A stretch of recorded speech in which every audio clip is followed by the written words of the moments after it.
Welcome back, Year 9. I hope you had a good half term. Today's lesson is on Surrealism, and the image we are going to be drawing today is called the Son of Man.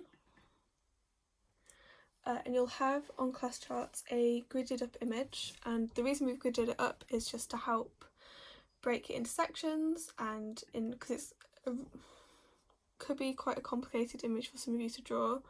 So by having it in a grid, you're able to focus on just certain sections one at a time. So what you're going to need is you're going to need a piece of A5 paper, and you're going to want it portrait. You'll need a pencil, a ruler, and a pen. There are some extras that you might want along the way, such as coloured pens, green and red. But if you don't have those, that is fine. We can add some of the colours and the details when we return to school in a few weeks' time. So the first thing you're going to do is you're going to draw a grid that is 12 centimetres by 18. So you're going to do 12 at the top of your page. And then you're also going to mark every 3 centimetres across, so 3, 6 and 9. And then you're going to go 18 down. So, and again you're marking it every 3 centimetres, so 3, 6, 9, 12, 15, and then drawing another 3 centimetres on top.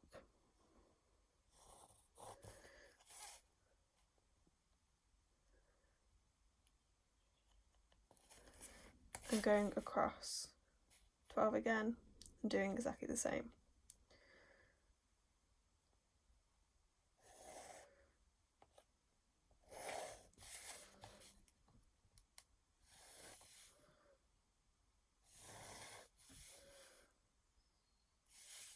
Marking every 3 centimetres so you can create a grid.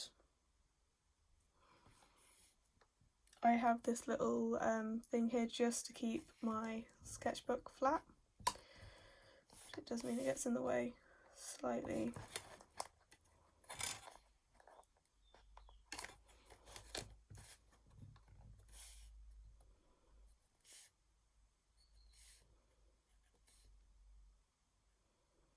So measuring every 3 centimetres, and then I'm going to join them up, and this will make our grid.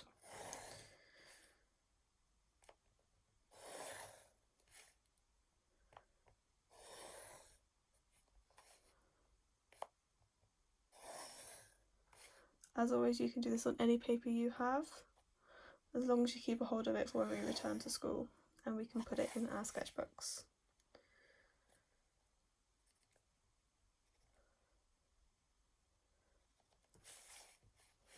Just also going to measure halfway along this one as well. So you should, by the end of this, have a grid that is 4 across and 6 down, and that will correspond to the gridded image on class charts.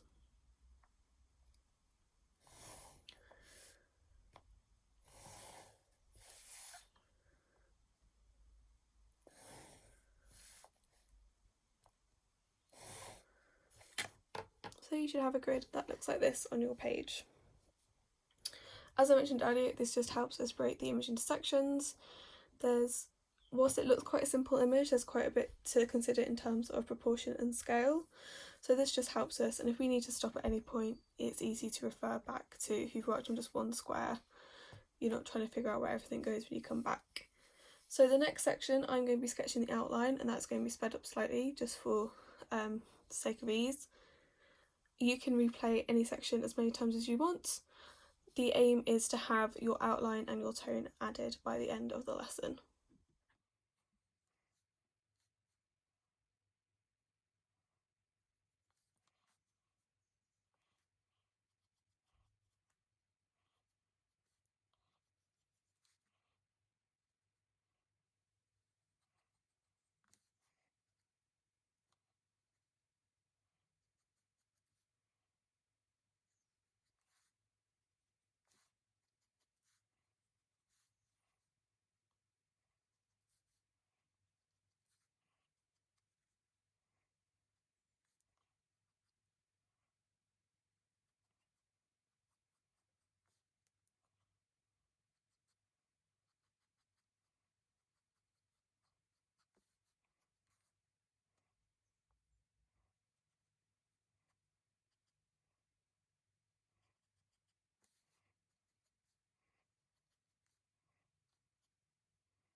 once you have your outline to something that resembles this, you've got the main body of the man in there, and you should have also sketched in the outline for the apple and the tie.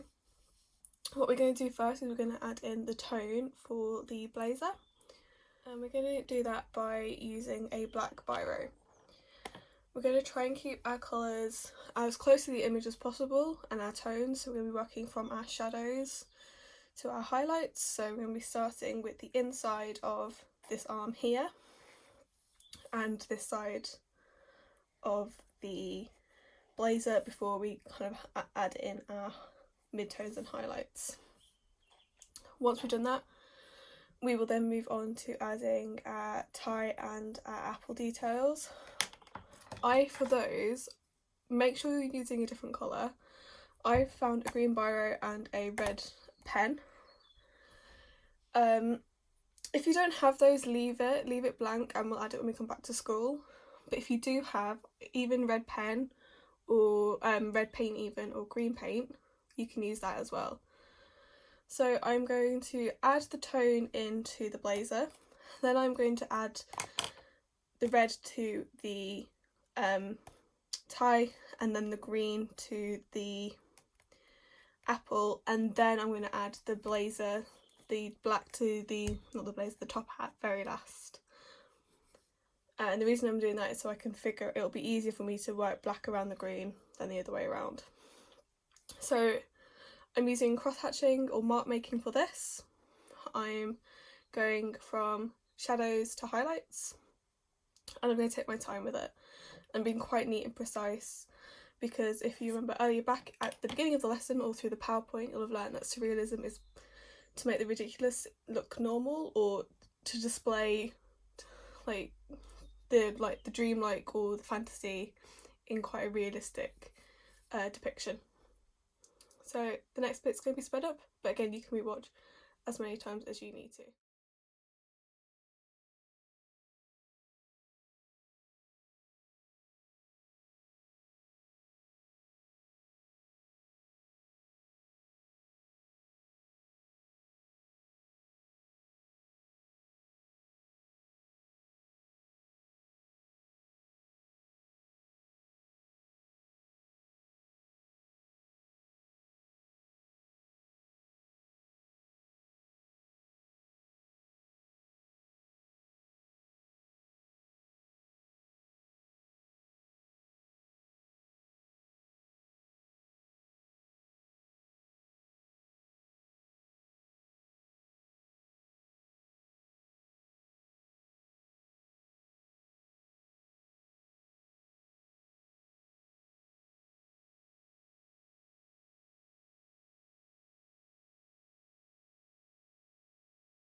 So this is the very minimum you will need for next lesson.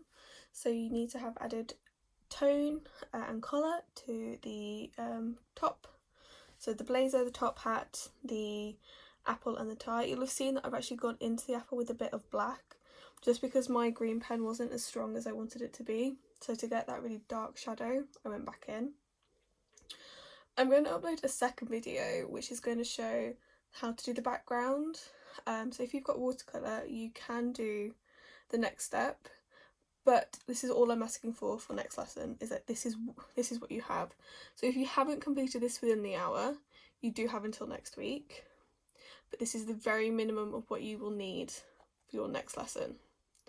So I will see you next week. Make sure you've got this all ready to go, and we'll be continuing with a little bit on this, and then we'll be looking at abstract expressionism.